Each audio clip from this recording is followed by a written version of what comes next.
Same.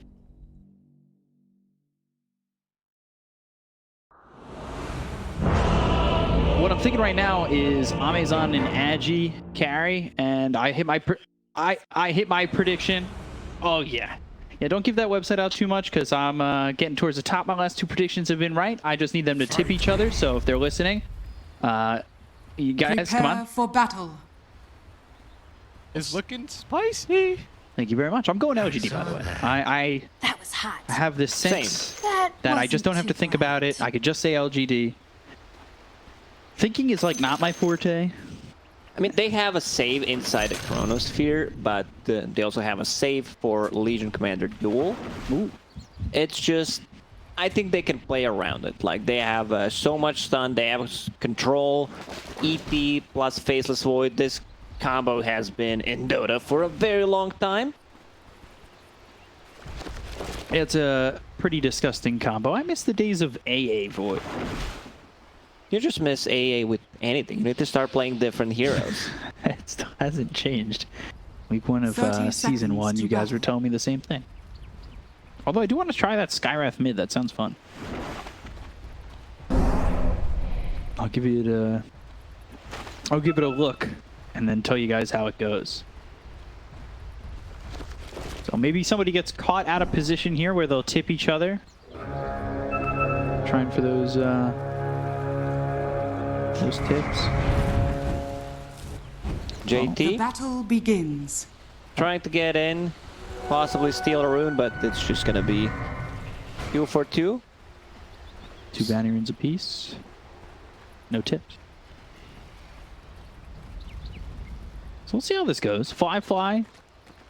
And then all the way up into the safe lane. We've seen this Invoker plenty of times. And it feels like the Invoker struggles a little bit in lane. But also it falls off. Like, it doesn't feel like it gives as much. But he's got Exhort level 1. He's got that damage. He's got that Sunstrike to possibly secure the range creep. Maybe on a second wave, because right now he's just right-clicking. Nothing to say. Nothing to CS. So far, 0. So far Still 0. Gonna be 0. We'll see if he can get 1. We'll keep watching. Still 0. Like, Still 0. Oh my god, Emo. He's a god. Oh, Refraction, yeah. Finally we get one. He got one. And this is pretty bad, because Invoker's sitting at 4 and 6. He went for that Forge Spirit to be able to get that extra damage, get a bit more denies. Now he's usually it should not be that way. Like, Emo's outplaying him so hard. This is getting a little one-sided. Cold Snap over mid. Emo trying to set up the Sunstrike, but he predicted the wrong way, or nothing to say predicted the right way. Depending on how you want to see it. That Forge Spirit's still going. He's got his one tango. Zoning him out of this lane. Water Rune will spawn. So, no Forge Spirit for another 5 seconds, but he could potentially just get both of those. Might send Forge Spirit on one side. He's going in. Nothing to say. He's actually dead. As indeed, I am first in everything. Putting the hurt on.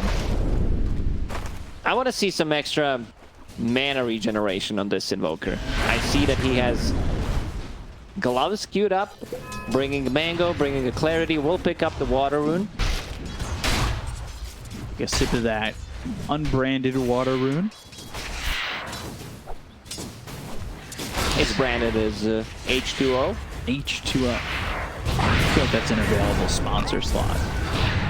Bottom lane, one more hit needed. Uses a healing salve just to survive.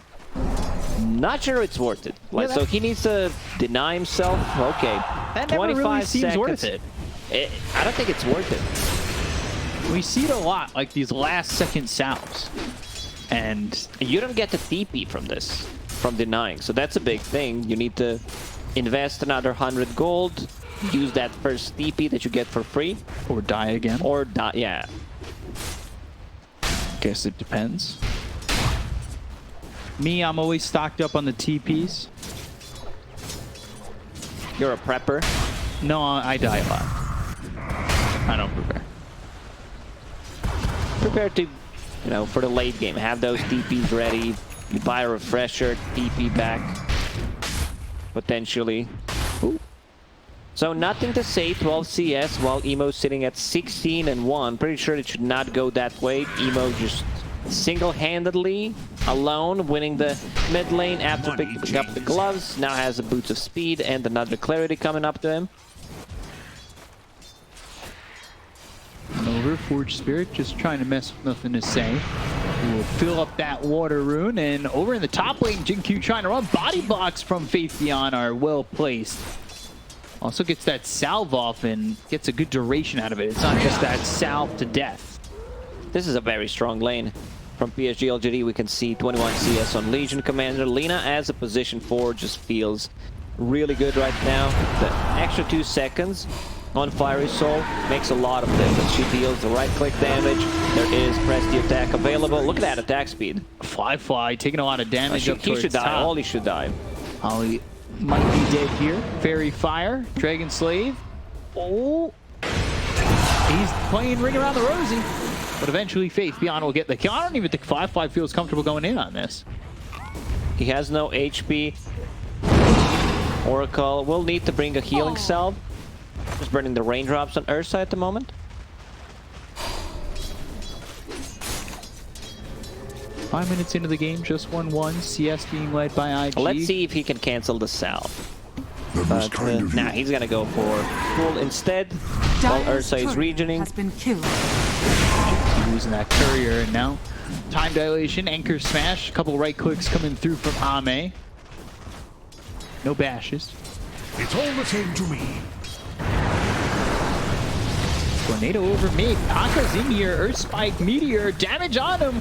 They've got the Hex, the right clicks, and just one more needed, but they can't find nothing to say as he weaves through those trees. So ultimately, nothing to say does survive. He's still taking a lot of pressure.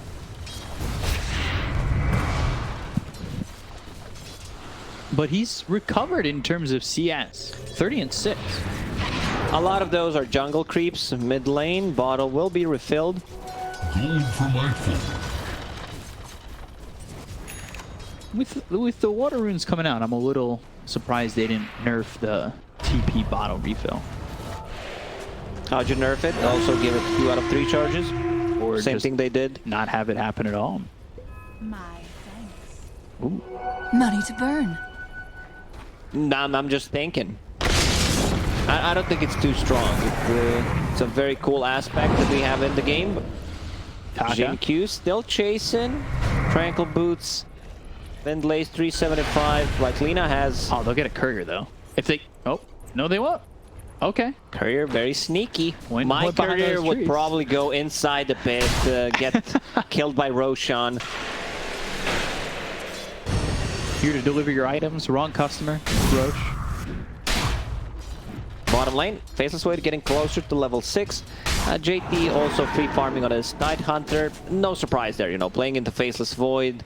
He has a Soul Ring for some extra mana, a bit of a strength damage, and now going into Hood, Phase Boots, which is okay, you know, you're gonna need armor against all 3 cores, deal heavy physical damage, and Hood also gonna be good, because Time Lock is as well magical against Lina. So JT should feel very comfortable in this game. Yeah, JT loves seeing him on this Tide Hunter. These boots picked up for the Legion Commander of Faith Beyond. And why just putting some pressure on JT, who does have that level 6? He's holding a point so far. And the Legion Commander will have that level 6, so they do have the duel available. Away from there. See how quickly they use that. As Jin-Q is only level 4 right now. He'd love to have that 6, have that Laguna Blade burst damage maybe to help secure the duel, but he's going for the stacking, and he's got it. Nicely done. Yes. No luck for nothing to say. Rune spawns at the bottom. Lion picks up Arcane Rune. They could potentially get a kill on the bottom with Tidehunter, who's still saving a point for potentially Ravage. They have a good way of setting things up. A Sunstrike, 2 points in Earth Spike is enough. They also have a Hex.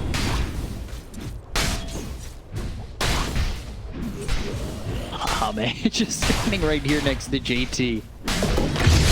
Fighting for CS. Jockeying for a couple of gold. Is under attack.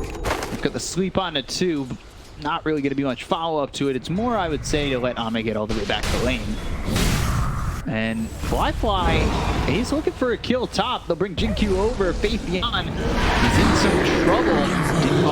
LSA comes out, but they've got the enraged. Now they go after Jinkyu. Can they get the kill on the Fly in return? Turns, right-clicks in. Fly back over to the trees. Avoids the light strike array.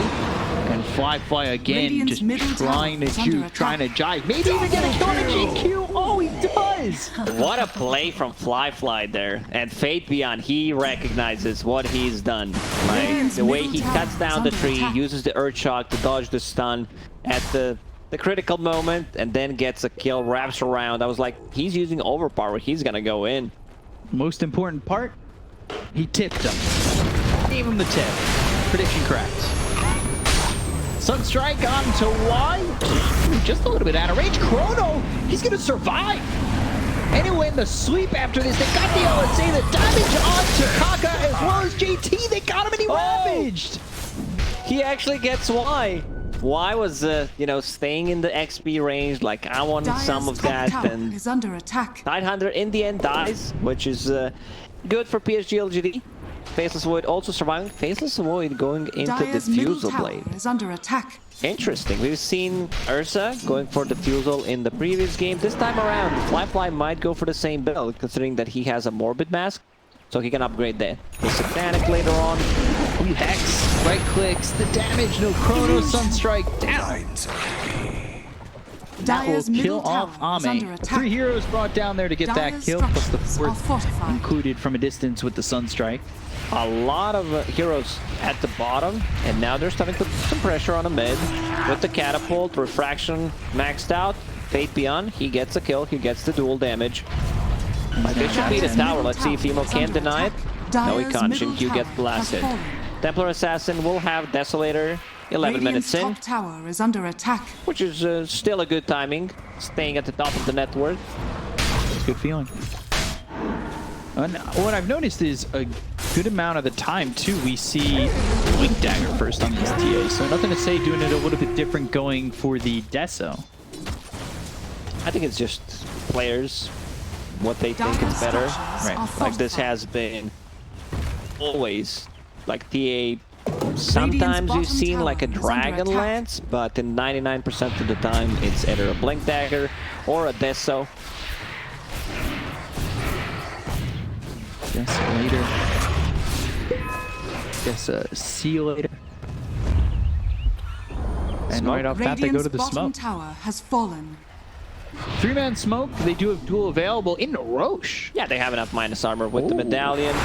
Meld is level 3, but they want to show Finger as well as the Sunstrike hit, but he just gets the time lock off. And now they're like using this potentially information what's happening on the top. They know they will not go for Ame. They were waiting, like, do we go for a wraparound potentially, or do we just take the Roche? So it's gonna be Roche instead.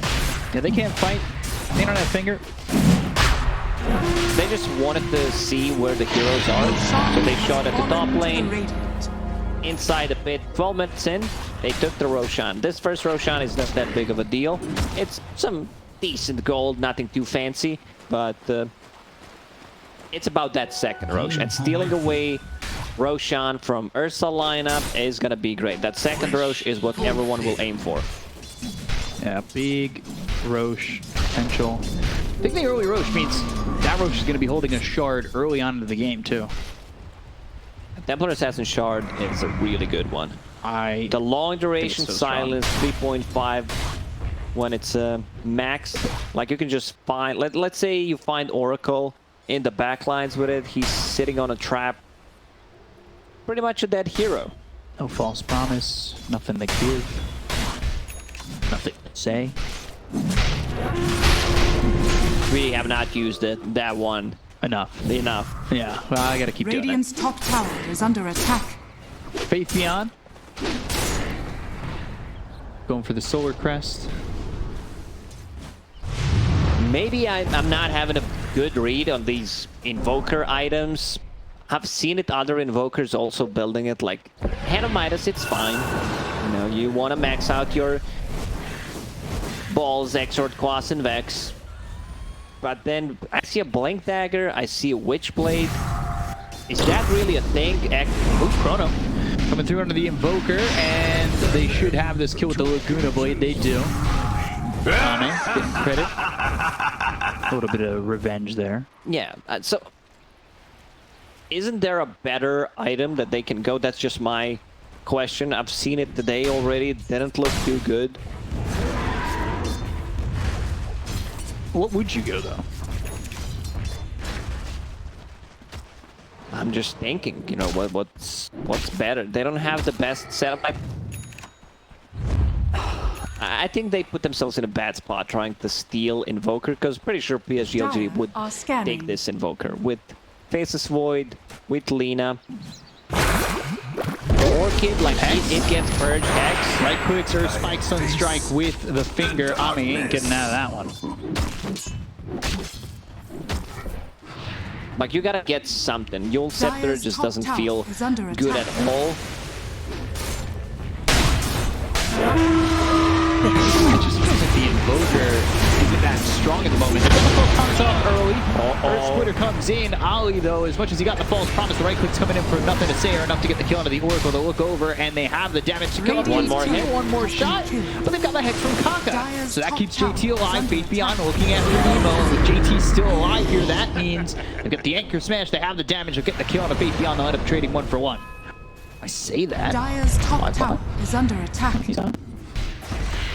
They needed 1 extra hit. The duel is really good. They have 2 of the best duels to lock down the Tide Hunter. You have duel, you have Chronosphere. He can't crack that off. Ahmed decides to go for Maelstrom, which is a much better choice than the Diffusal Blade. Gives you much more farm potential. They're still thinking about going in. Minute and a half left on Aegis. LSA right clicks in, gets the bashes. Jin-Q with the kill. Diffusal picked up by Fly, by the way. Yeah, this seems to be the standard Ursa build these days, at least in China. Just Morbid Mask, which will be upgraded to Satanic at one point, and Diffusal Blade, which gives you that extra slow, and you burn a lot of mana. Dire's top tower is under attack. Lina's got a lot of gold. I could see Jin-Q kind of transitioning into a 4th core here. For sure. 729. Like, Diffusal got a couple of big upgrades. So, he's not, you know, Manta-style carrier. He's not an illusion carrier. Well, Diffusals, which got nerfed. But for heroes who are not, it's a big buff. Agility +4, Intelligence +2, and the mana break damage from 80% to 100. Dire's top tower can get is from under here. attack. Heaven's Albert being built for the Tide Hunter. Nothing to say after what was the hard start of 3-4 waves against that Invoker. Is sitting top the net worth by 2,000. As expected, like, it was a good Templar Assassin game to start with. It's just first few waves that he got really countered by Emo.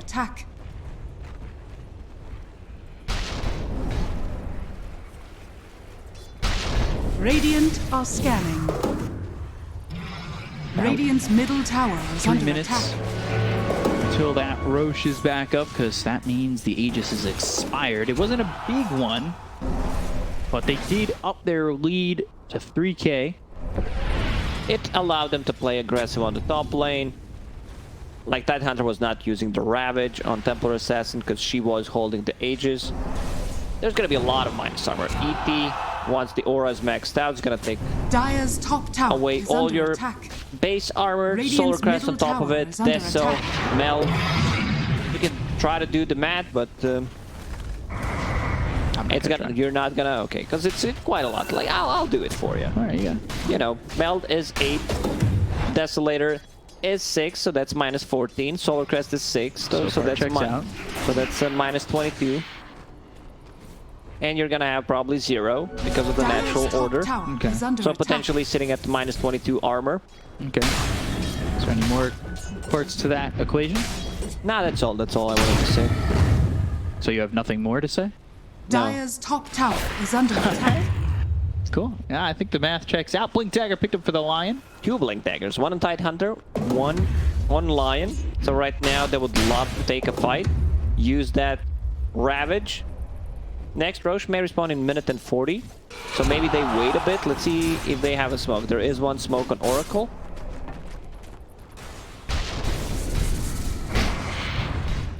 Dire's top tower is Say under going for this attack. tier 2 up top.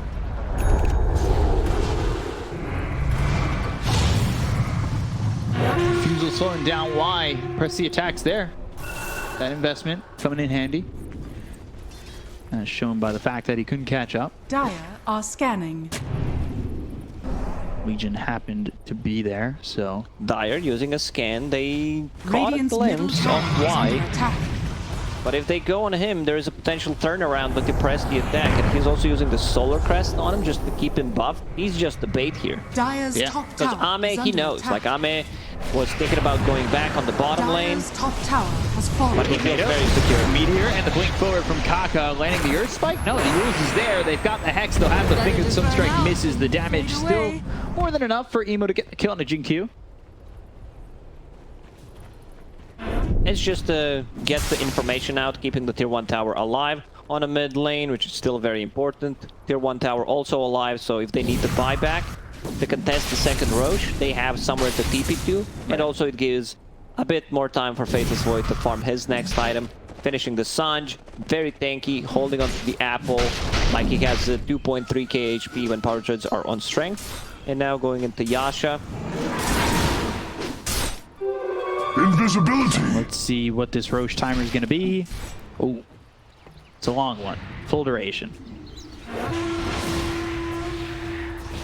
It'll be some time until Aegis Cheese Refresher Shard around the table.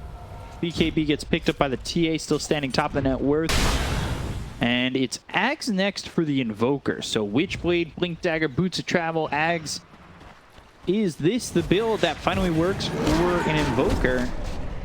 It could be. Cataclysm. Could be the damage that they need with like a nicely placed Ravage.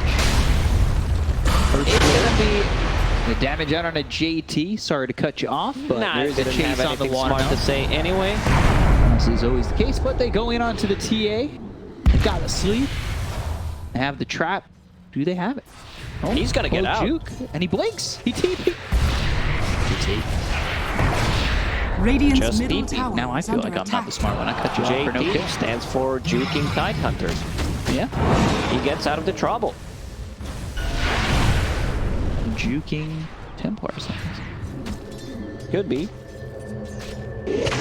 I like yours better. Denied. On the Radiant's tier 1 middle tower over has mid. been denied.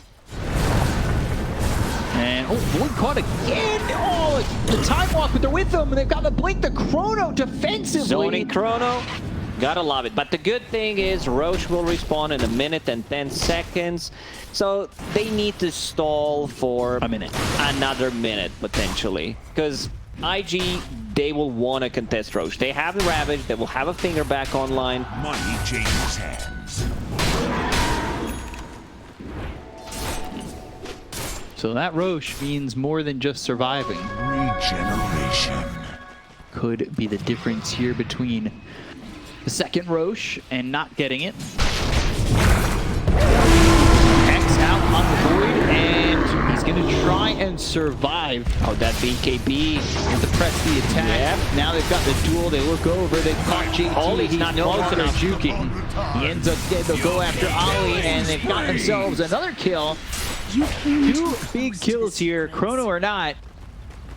And, you know, Roche now up in 12. This is why Shard from Legion Commander is one of the best ones. Yeah, no, it's 175. Dire's middle tower BKB is under duration attack. with the attack speed, heal, Dire's the structures spell. I know it's level 25. But the AoE press the attack, if you landed Radiant's bottom on all tower 5, is under attack. you're technically giving 10 seconds of Dyer's spell middle tower immunity. is under attack. Every And if 11 you seconds. think about how BKB got nerfed, so it's not 10-second BKB anymore. 9 seconds. It's 9 seconds now. So this is a buff to anything that gives magic immunity. He tries to steal the Roshan with Sunstrike. I think PA should pick it up. Yeah, Shard's there. Yeah, Shard's there. Because Faceless Void one is a bit clowny. Are scanning. It's okay for the later stages of the game, but right now you do not want to invest in it. Ame, very tanky, has status resistance. He also went for health.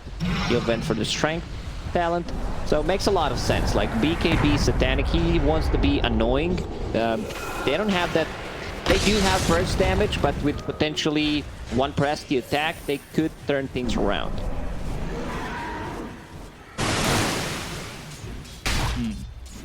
Let's see if they can do that. 24 minutes in, 6K lead here for LGD. They'll have Chrono back up in a moment. Radiant are scanning. They're leading by a lot of Ones experience. have blessed me. And you're going Swift Link on the TA. Man, this is such a farm TA at this point. And of course, you It's get gonna that be one of extra the mark. Swift Link purchases for sure. Not sure it's needed. I don't think I've seen it before, like the rush. Usually you want to get a bit more damage. Maybe a Daedalus, because these heroes don't buy like Butterfly, so MKB is not needed. Like Die Hunter will eventually get Heaven's Halberd, so there's going to be some mischance problematic. Going in onto the Elder Tech. Chrono on the 4. One of them's an ally, but it's 3 enemies. They got the full pumps going through under the Invoker to start this one off. They get the Konakaka, but they end up losing. Why? Ame looking for more, but now the Ravage is rolling. Yeah, The Cataclysm, but they don't kill the Void. Fly down and GQ, and Ame's moving in for more. Time dilation, spiking, and look at how slow they're moving with the press, the attack, spell immunity. They're going to continue to move forward. They get the Konakaka. They look over the Emo. Down goes the Invoker. He's And gonna burn JT down. will follow to the grave. Oh God, JT looking next. Full team white for the side of OGD. Rampage get Shinkyu. Kaka calls GG again just like that. Oh, that's like this happened before. Like in the second season, they called GG's prematurely. You know, this game, it's a 12K gold lead, but I've seen them